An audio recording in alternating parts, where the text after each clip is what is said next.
everyone. Welcome back to DHTV. I'm Chris Phillips. Thank you so much for joining us today. I've got a very special guest with me today. We're going to be talking about overcoming obstacles with AMD, and I've got Jeff Presley with me. He's the Senior Business Development Executive with AMD. Jeff, it's good to see you again. Thank you, Chris, and look forward to today. Yep. Before we get started, I have a little bit of housekeeping for you guys, the normal stuff. If you guys have any questions throughout the presentation today, I'm going to go ahead and highlight the window. You can go ahead and ask those questions. We also do have some resources available as part of this broadcast. I'm going to highlight that as well. We also are going to be doing a couple poll questions throughout today. I'm actually going to throw the first one out there right now. General question, how do you guys feel about AI? For me personally, I welcome our AI overlords and wish to harness their powers, but that's not one of the selections there. But go ahead and answer the poll question about how you feel about AI, because Jeff's going to be talking about a lot of AI topics and a lot of new technology from AMD that kind of suits AI well. But with that said, Jeff, how about we kick it over to you and get started? All right, thank you, Chris. Quick introduction to myself. I've been in the IT field for 42 years now, and been all across the board as far as all the levels of IT in the data center, client, server, networking, storage. I've kind of made the rounds. What we want to talk about today is AMD products are the newest that have been released recently, the 7000 series processors. And I'll talk a lot about client and a little bit about the server and the data center to end. But you know, the presentation is going to resonate a lot around AI. A lot of people, that's what everybody's talking about and everything. But the other question that you've got to ask yourself is, is your compute, is your processors, is your laptops, or anything that you're using, are they AI ready? Because it's going to put a lot of demand on the computer that you're using to process. So, you know, as you go through this, you know, we look at the challenges, we talk about obstacles, and we look about the challenges for today. And part of it's this right here. It's collaboration. It's being productive in a collaborative effort. You've still got a lot of people working hybrid. Some people are back to the office, some people are a mix, and some people are working from home.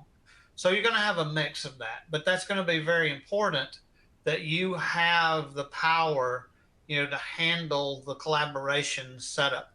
And the other piece of that you're going to see with everything across the board with AMD is you're going to see an enhanced user experience. This is going to be the key to what a lot of the things we're doing. Improved audio quality, improve audio, the way it works, like noise canceling and things like this. But the other part is you're going to see improved video, you know, multiple cameras and a lot of different things, high def, OLED quality displays, multiple displays. So all of those are going to be coming forward. So the collaboration is going to be one key part of that. Maximizing your return on investment is you want that technology to last, to go have a longer life within, you know, you're not having to replace every 3 years, you know, maybe go to 5 to 6 years, you know, within your business. But the other part of it is now the new stuff, the new AI technologies. Now, from a reseller perspective, this is good because this is going to help you drive new technology buys, where a lot of people are going to look at that and going to go, okay, I need to have this level of processing, this level of compute strength to be able to handle this level of AI, you know, processing. And so that's the other piece. It's going to create a little bit of a compelling event, so people will be looking at that and going, you know what, I may not have what I need to run AI today. And then the other piece of it, and this is where AMD plays a very strong role in, is everybody wants to talk about power efficiency and sustainability. Whether it's your laptop, a longer battery life, or whether it's in a data center where you're saving significant amount of power costs. So we're going to talk about that because AMD is very active in those areas as well.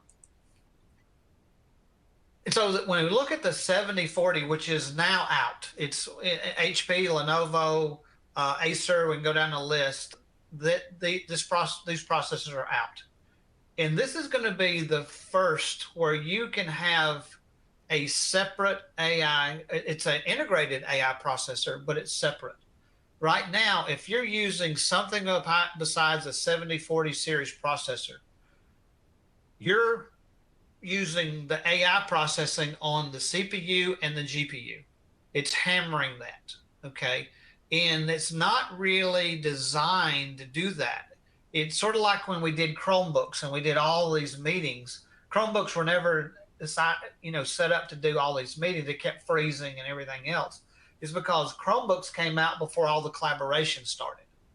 And now the situation is you've got processors and you've got laptops that have been set up not thinking about AI. And now you need to be thinking about that. So there's 3 separate integrated processors now in the 7040. It is the regular CPU, the regular processing unit. Then you've got the graphics side, which is what we do is our Radeon graphics cards. Now they're integrated together on the motherboard as well. So they're together, but we've added one more piece, and it's a separate AI engine. So it's Ryzen AI. And so the idea is that a lot of those processes that need AI to process are going to be down to the AI. So it's not jamming on the CPU or the GPU. It's jamming on just the AI. And so it frees that up to do other stuff. And here's a prime example of, I see a lot of people do Teams and you've got these blurred backgrounds.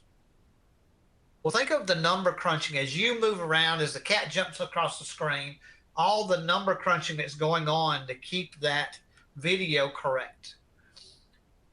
That's a lot of demand on the processor. And so what we're now doing is saying, you know what, that's not going to the processor, because a lot of people seeing when they do a lot of blurred backgrounds, they start seeing freezing, in collaboration environments. So this is a prime example of it's not going to hit the CPU and the GPU. It's going to hit the AI processor. And so there's where you start to make a difference. And there's one other piece is we continue to bring the overall size of the processor down. And only thing you need to know is by bringing that down to 4 nanometers, it's smaller, smaller, smaller. 3 years ago it was at 14. And then we went to 7. And then we've grown down, we've continued to go down to 6, 5, 4. And so now we're at 4. But what that does is allows you to have a thinner laptop, a lighter laptop, a cooler laptop, and a quieter laptop. Because the smaller that processor is, it allows you to run with less wattage, and it will process faster. So that's the key part of this. And so by bringing that down to that very, very small size, then you also have longer battery life on the laptop because you're less wattage, not as much heat. Okay, so then you don't have to run the fan as much, which takes up more power. I just did an event for 3 days where I did not plug my laptop in for 3 days. Okay, I recorded the total amount of time, 26 hours. 26 hours on my laptop. So that's what you need to be looking at on the new lines, is that type of 20 plus hours of battery life is the key part of this. Just to show you that our competitor does about 100 different processors, where we probably have about 6 or 7 when we do the new line. And so it's one that's the main difference when you look at these two lines of processors is the connotation at the end, HS versus U. HS is a higher performance, a higher wattage processor. The U is the lower, it's more efficient. So it's the lower wattage and the lower performance, although they're pretty close. I'm going to show you some benchmarks that show you that difference. But these are the key. And the other thing you need to understand, the difference between us and the competitor, is all of our cores are high performance cores and they're multi-threaded. Okay, that's an important piece, because on the other side, our competitors decided to take some single threaded cores, which don't run nearly as fast, and put less high performance cores. So when you make a comparison between a processor and a processor in a configuration, you first need to look at the high performance cores and what the difference is there, because that will make a difference in the benchmark. And so this is what, for example, is, when you look at a Ryzen 7 Pro, across the board, longer battery life, more power efficient, seamless multitasking, and everyday productivity. And so understand, most of these we have more high performance cores than our competitor, but significantly different battery life. I'm involved in a number of benchmarks, and I've seen it firsthand, where the more processing that goes into the detail of a testing, is the power gets drawn more. The wattage goes up significantly. And so that's what you're seeing in some of these benchmarks. So there's a big difference between the battery life. If you look at this and you make some comparisons, let's look at the 7 line, at the i7s and the Ryzen 7. And the big difference here is when you look at their processor, like let's look at the 1365U. The 1365U, when you look at it, they have a 15 to 54 watt, range. And ours is 15 to 28. So it can go significantly higher when it's processing, where ours will only go to 28. But we're still winning these performance benchmarks. And as you go to the higher line, like the P, it goes up to 100. Yeah, the P goes up to, I think, swear I was looking at that. It goes up to 64 watts. So, and ours will only go up to the 35 range. So that's going to be a lot more power, a lot more heat. The fan's going to turn on a lot more. But that's what they need to do to keep up with the performance. But we're still winning the majority of the performance benchmarks. So that's the key part when you look at this. In collaboration, that's where, hey, if I'm doing a Teams call, or I'm doing Zoom or WebEx or whatever I'm doing, and I'm doing the absolute, the video conferences, but all of the Outlook processes. Because here's an example. When you're on right now, I can guarantee you this is not the only process you have active on your computer right now. In fact, you're listening to me and looking at your email, or you're shopping on a website and looking back and forth. We're multitasking today. We hardly ever, I've got 4 college age kids. You don't get their full attention. Okay. But that's the way of the world. That's the way we all are. And we're not focused on one thing. We're multitasking. And that's where AMD shines, because you're going to have a lot of processes going at the same time. So that's the key part of this. Yeah, we see all you people multitasking out there, Steve. That's interesting stuff you're shopping for on Amazon. There's some guy out there that's named Steve freaking out right now. So the situation you have is this, is we have multiple competitors. Apple's kind of coming into the fray a little bit. And so in that, we started saying, okay, let's make comparisons of some of these benchmarks with what Apple's bringing to the picture. They still probably miss the overall ecosystem surrounding the business world, but they're doing pretty well in some of the processors. They've got pretty good battery life and everything, but we're still winning the multitasking and the overall processes, when there's a comparison. So that's one of the things that we realize, there's not just one competitor now. There's more than one. But when you look at this, and here is the thing that you're starting to go to, is the highest level, because there's a lot of people now looking at this and going, you know what? I may pay a little bit more for my laptop because I'm going to want to do more. And so the processor difference is on their side, on the H side versus our HS, is the wattage goes up a lot more. Well, there's going to be, not only you're not winning the performance level, but you're also losing even more in battery life. And so I've done some benchmarks where there's been 6 to 7 hours difference in battery life between our competitor and us. And it's when they really got deep into the processing and it needed to do more, that's when that happened. And so that's something you need to keep in mind as you make these comparisons in your configurations.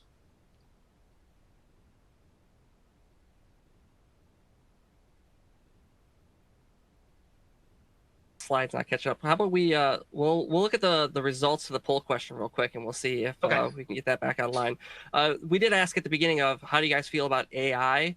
11% of you aren't worried about it yet. 11% of you have customers that aren't interested in AI yet, but over half of you are either have customers that have knowledge about it and are looking for more, or you're just need as much information as you can share. That's 26%. That's about what we've seen out there in general when we're talking to customers. Is there's a lot of interest in AI, and there's going to be a lot of things that you're going to be talking about here coming up, Jeff, that are going to be directly involved with AI. I think that one slide is just not going to work. Why is that slide not coming up? That slide 11 is just not going to work. Interesting. All right, I'll go into here. So, moving forward, it is really about AI. It's about what's coming.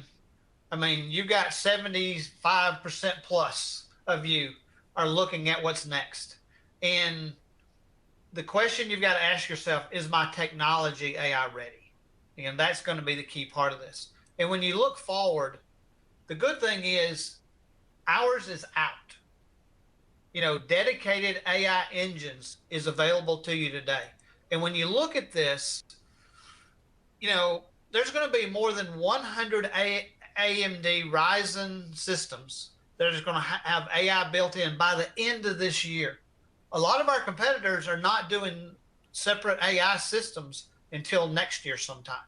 And we've got it out, it's shipping now. In HP, it's shipping out. In Lenovo, it's shipping out. In Acer, it's shipping out. So in a lot of the units, it's shipping out now. And so that's the key part of this, when you look at this. And really, a lot of you're going to talk about is generative AI. And, once that ChatGPT got out there with Bing, they added 100 million users since that happened. So that gives you a sense of all the people that's involved. Now, the other piece of that is a lot of this, you're having a lot of the AI generation is in the cloud, okay? It's off of your data center. It's off in the cloud. And so, that's, a situation where you're starting to see that shift and the need to shift it because you're going to need that AI experience to be more personalized. You want it to be faster, and you want it to be protected. And so now some of the issues are into some of the security side of AI. And some of this is you're going to bring this all the way down. You're going to bring it to the edge on one side. So you're going to go from cloud to your data center to your to the edge to the endpoint or your actual laptop. And so that's what we're going to talk about next is, what we're doing here. And so you've got the first x86 AI engine that's separate for the AI engine. It runs up to 4 concurrent AI streams. It can process up to 10 trillion AI operations per second. So that's a ton of processing. But I will tell you, as you create these AI matrices and they get very, very large and these models get very large, that's a lot of processing that's being required. So we're bringing forward to you an opportunity so that you have a laptop that can handle this and having a thin, light, quiet, and a longer battery life and cooler. So all of that's going to be available to you. Let's talk about some of the things you go, well, what am I seeing today? Okay, the really basic part of AI is, and it's been out for a little bit, is where it finishes a sentence for you or finishes a word for you. That's really the AI, the beginning at the very, very simplest basic point. We want to do way more than that. And so a lot of this is the user experience, because enhanced backgrounds, auto framing, or moving your cameras, because you're going to get some opportunities like an HP EliteBook. The new ones, the Gen 10 with us, have multiple cameras. So I could actually be talking to you, and I could actually have an item or something that I wanted you to focus on, and I could have one camera focusing on this piece and one camera focused on me. And as I move, the camera would adjust. So this is all the things that's being added to your overall interface. And the other thing is, you could have multiple people sitting in front of the camera in your laptop, and it can adjust by who talks. When someone speaks, or the both of you are talking simultaneously, it could actually zoom out and see both of you. So there's so much going on and so much available that can be done in an AI environment. So it really changes the overall user experience. We talk about accelerating data analytics. We're talking about cancer research. We're talking about climate prediction. There's so many things, that can be done with AI that's, very deep, very in-depth processing. But all the way, and if you haven't heard, Microsoft coming up with Copilot, and they're starting to present a lot about that, where it's kind of your personal AI assistant, plans your day, looks at your emails, reads all your emails, and does all of this, where it comes all that together and says, okay, here's your to-do list for today. And kind of does that for you. And so even automatic email responses, which kind of would make me a little nervous, but that's the other piece, managing budgets and all this stuff. But the other thing is, along with this, is that we talked about that user experience, is facial recognition, the voice and how noise canceling and things like this. But here's the next piece. There's going to be things that what I call movie type things that we see, that we only saw in movies and go, oh, that'll never happen, or when will that happen? It's coming. There's stuff you're going to be able to do through AI that you didn't think you could do. Yep. So that's the key part of it. It's only like, even the technology right now is, you could probably just take a sample of about a minute of Jeff talking. I could run it through a piece of software. I could start talking myself, and you wouldn't be able to tell my voice apart from Jeff's voice. It would synthesize Jeff's voice perfectly. And if you could replicate that person's speaking mannerisms, you could really trick someone into thinking that you're that person. Scammers are already doing that, where they will call a family member of yours, get about a minute of audio of that family member, and then call you trying to get like your social security number. Like they'll call a kid, and then they'll call the parent trying to get the parent's social security number. It's crazy, and it's happening now. So, and I do want to mention this. I see a lot of questions starting to pop up. We are going to have time at the end to address the questions. So I'm going, because I see some I'm definitely wanting to answer. There's questions that I wanted to ask, but you're in a role here, so we'll ask the questions at the end, guys. But keep them coming. Okay. And yeah, don't hesitate. As you see the question comes up, bring it up, because we'll address it at the end. But AMD has AI. We're kind of a leader across the board in the hardware world. In the data center, we have all types of AI accelerators. And we have the actual EPYC processors, which is our data server, or our data center processors. And then you have the laptops and workstations, which has AI as well. So we're across the board in all essence of this. But one of the things, as you talk, and I talk about now bringing Windows Studio into video conferencing, and there's all kinds of new AI programs that will be working together with these collaboration. You will have the ability to, with the Ryzen AI, is even run faster than the competitors, because we can offload a lot of that in-depth processing onto an AI processor that can handle up to 10 trillion AI instructions per second.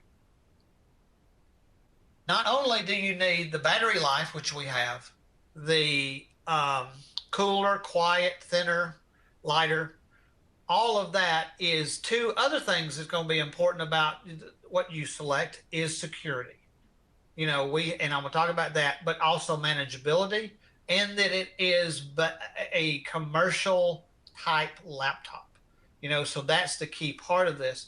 And when you look at on the security side, we have a layered approach, and the layered approach, we take advantage of what the OEM brings to the picture. Like, for example, you've got, HP, you've got SureClick and SureStart and stuff like this. You got ThinkShield on the Lenovo side. So you've got all of that. That's integrated together with all of what Windows 11 comes together. Plus, we have our own that we've added, like Memory Guard, which is your actual memories encrypted, and all the way down through a lot of different features that we have to have the most modern, secure processor on the market today in your system. One other thing to remember is our architecture is not the same as our competitor.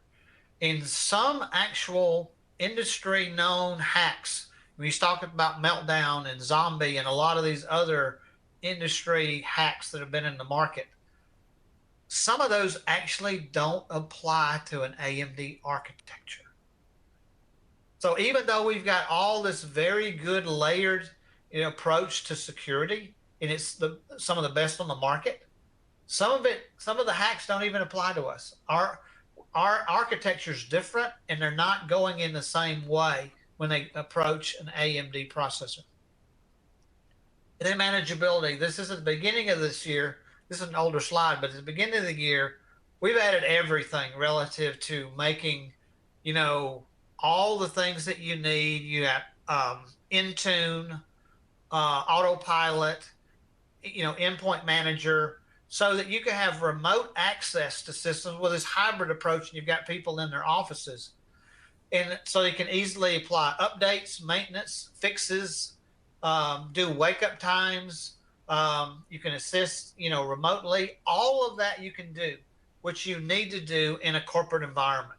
So, that comes along with AMD. And that's why we're starting to see more and more of these where a corporation has got a ton of deals that we did that were 10,000 units, 15,000 units. I mean, that tells you that, hey, it's a very accepted, and we're talking the top name companies out there in the market. And then the connection, that's the other thing is with the new releases, the USB 4 level, you can now use Thunderbolt docking stations with AMD processors and laptops. So we didn't do that before when it was in the previous level, but now, and we're up to Wi-Fi 6E. But the other thing you're going to see is 5G is going to be available in a lot of the laptops as an option. And that's where a lot of people are starting to go. And in fact, in healthcare, a lot of times they don't actually want a Wi-Fi network at all. They want to have 5G. And so I've been involved in a number of the healthcare networks. But the other piece of this is understand that we also, when I talked about that graphics card that's integrated, we decided to bring our RDNA 3 card. There's a couple of things here. That is almost a gamer's quality graphics card. It's integrated, not a separate discrete graphics card. You have to pay a couple of $100 more. It's part of the system. And it can drive up to 4 4K screens. 4 4K screens, okay? So you're not having to get a separate discrete graphics card. So there's quite a bit of savings there in a base in what I refer to as our premium commercial laptops. So let's talk about the different lines. HP, the EliteBook has the 7040 and it's out. It's in stock at D&H, so you can order it. The 7030 doesn't have the AI engine in it, and so the ProBooks down the line, they're G10 now, okay, and that's the G10 is the latest release. Those are all available, but they have the 7030, so have a lot of the features of the enhanced user experience, but those couple of lines don't have the separate AI engine. On the ThinkPad, you've got, on the Lenovo, you've got the Z series, which has that. And the T series and the X series has the 7040, and they have the AI engine. But the L series and the E series have gone 730, and so they don't have it, but it has the everything else that we talked about, just minus the AI engine. So, and the T series and X series is out. The Z series on the 7040 is probably in another 4 to 5 weeks. But the EliteBook and all of that line is all shipping, and it's in inventory. We've really expanded our workstation side, and we're putting the 7040 in the workstations. So on the ThinkPads, you've got the mobile workstations here. And then we just recently, this year, mid-year, we added the Power, the ZBook Power, and the ZBook Firefly. And both of these have the 7040 in them. The other thing is they have that integrated Radeon 3 card. So many of these workstations, you need to get a separate discrete graphics card to have all the ISV certifications. The majority, I think it's about, I want to say it's about the 80% range of the ISVs that you would probably use on a workstation, a mobile workstation, are already certified on the Ryzen 3.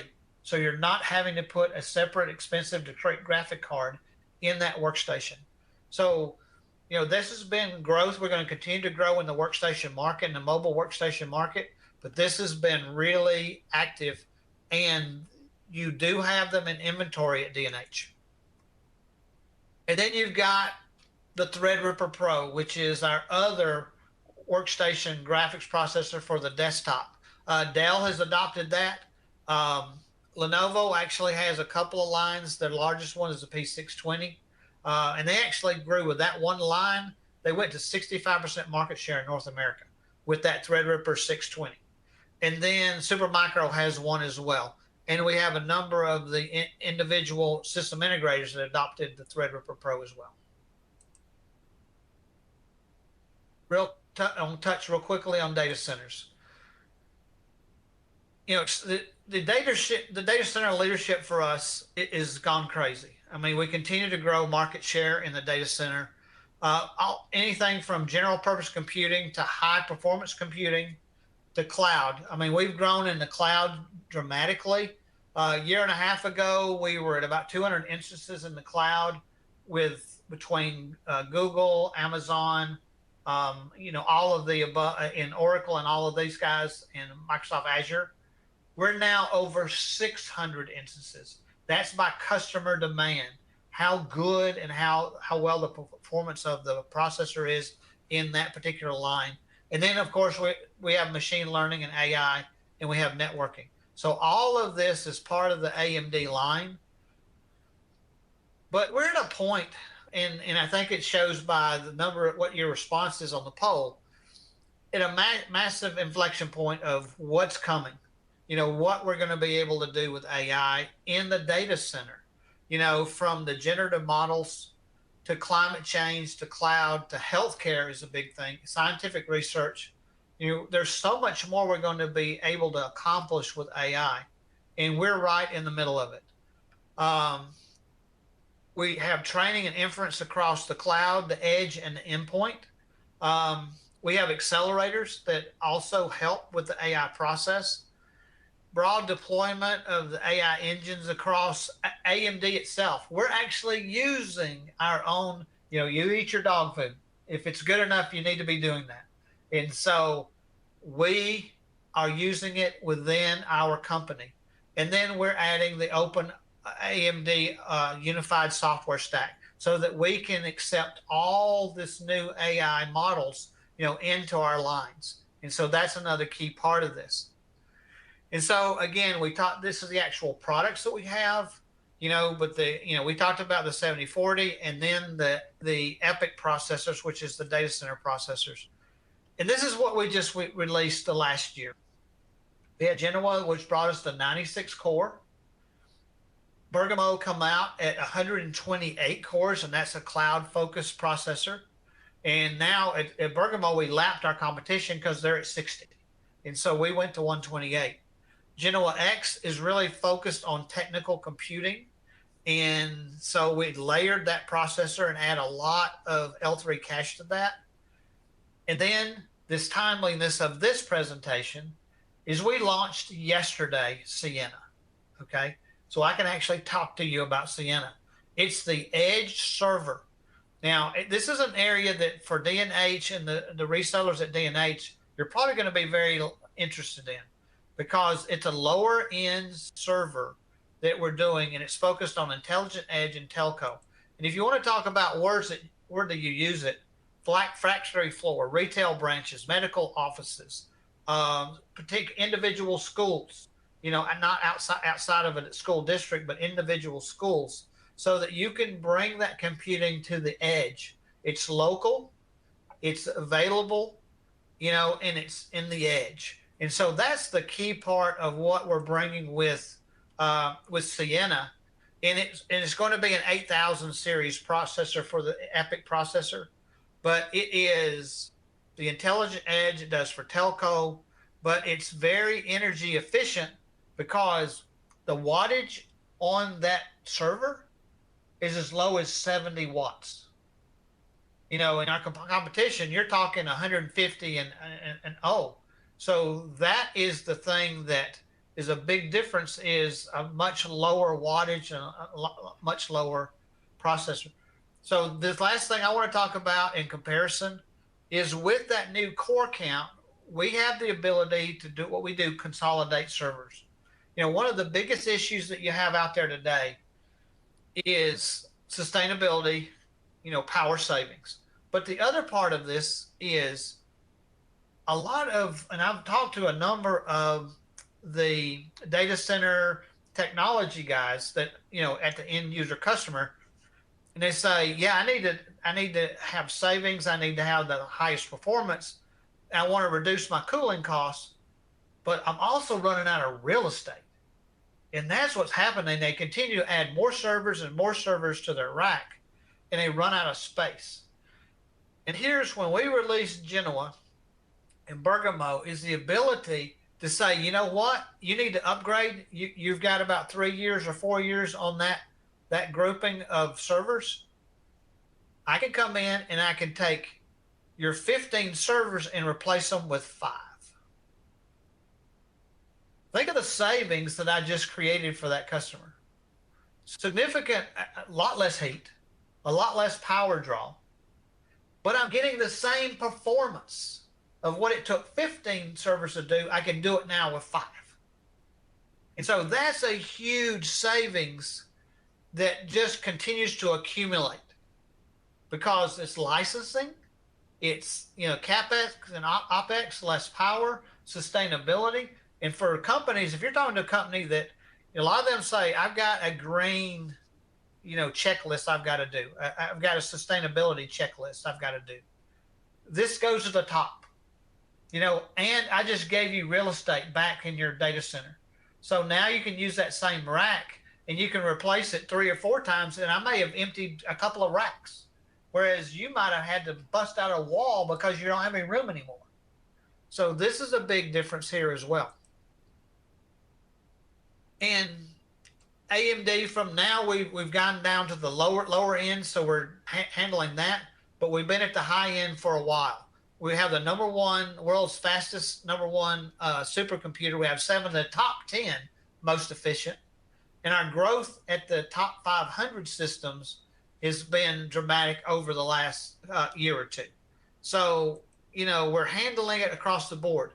So I'm going to lead up to the questions, but I'll give you more information, where you can get more information. Is we have a partner hub, and you have a lot of resources, one-pagers that you can use to give to end users and things like this. There's where I think we talked about marketing collateral, but we do have co-marketing collateral as well. I can handle that, but in that partner hub is where you begin, to get some of that information.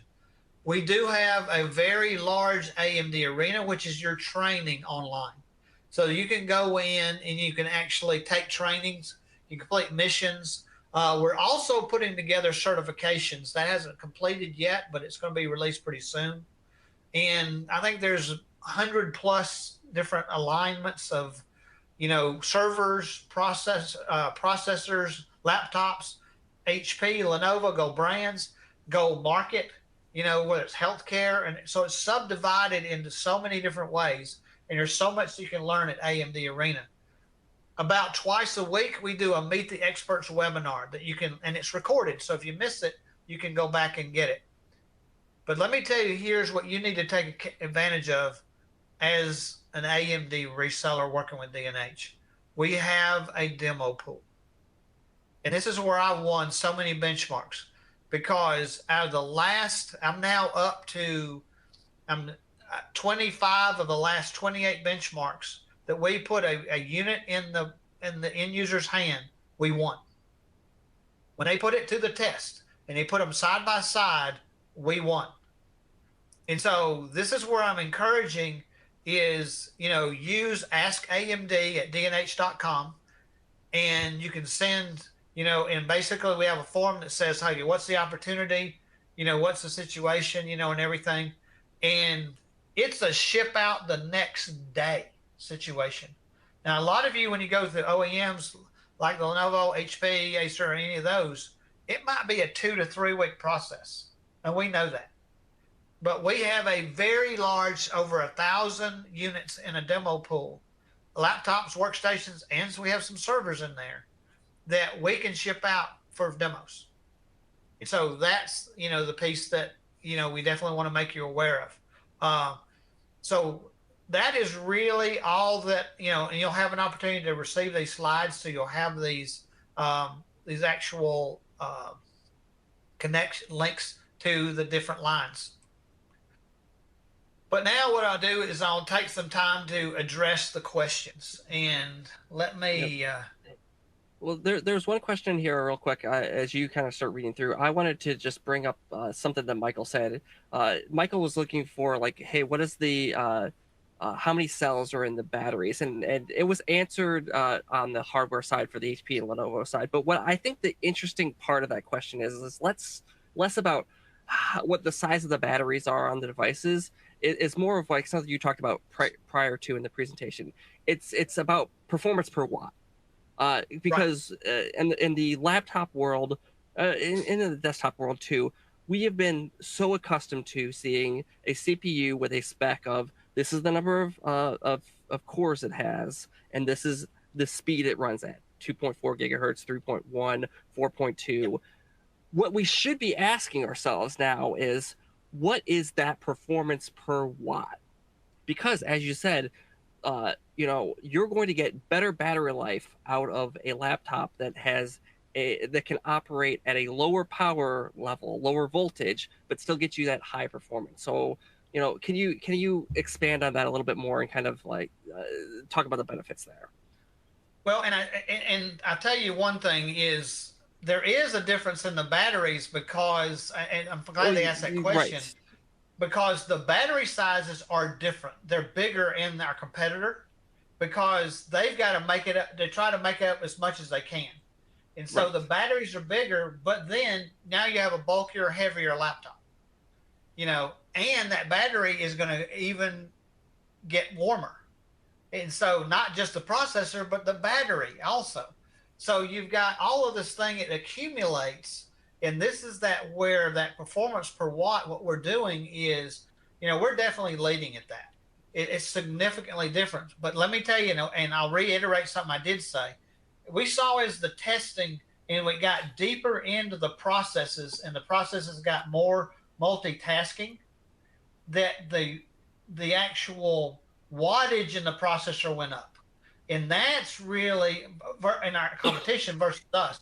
And so there become a more significant separation of how much wattage, but relative to how much processing was being done. And so that's where we're able, that performance per watt, is we can still do that same amount of processing without having to bring that wattage that far up. Yeah. So I think that's the key part of it. I also see on the heat side as well. I was, I was using a laptop for the longest time was powered by the competitor. Recently, in the last 3 months, we switched over to new systems, and they were powered by AMD. The one thing I have noticed more than anything else, honest to goodness, is I keep that laptop in my, you have a desk with a pull-out keyboard where you used to put the keyboard. I used to keep the laptop there. It was plugged into my dock, and I could just feel the heat coming out from there underneath my desk on the old system. This new AMD system, I'm getting the same performance. I don't feel any heat underneath my desk anymore. It's operating at a lower voltage, but still giving me that same performance. Keeping the heat down, it's going to keep the longevity of the device, give you a greater longevity of that device, because as we all know, heat is the thing that's going to be destroying any of your electronics. Yes. Jeff, you want to go to John's question, or? Okay, so I've got one that. Sure. June had a question. It says one of the main reasons customers do not want to consider AMD is having multiple images. One of the things that's happening is it's, as you do upgrades and things like this, they have to create new images. So what I'm seeing is, you just have to have two separate images. They're not the same. That you're all correct. But I will tell you this, it doesn't take actually, and I had it benchmarked. So 3 different companies benchmarked the difference, and AMD, that creating the image and re-imaging was one less step than our competitor. So it isn't more, okay, but it is a separate image. It is different. But would not I want to have a thinner, quieter, lighter, longer battery life, better performance laptop? It's where the people are making changes. They're making that change. All right, well, we're answering questions. I pushed out another poll question to you guys. Where do you believe AI can be processed? Go ahead and answer that question for us as we kind of roll through the rest of the Q&A here. I did want to address John's question because it does reiterate something you brought up on top. Do you see computers shipping with 3 processors in the future? A processor, GPU, CPU, and AI, or will AI just be eventually integrated into the CPU? Can you talk a little bit more about the architecture of the AMD processors? Because I think you. Go ahead. Here's what we're seeing, and we're seeing in our competitors, and there's more than one, okay, that they're actually going to be making separate processors, okay? And they're going to be separately on the board. We have the ability, and this is the key to us, is why we're doing so well, is we can integrate all 3. They can share the memory, and they don't have to use its own dedicated memory.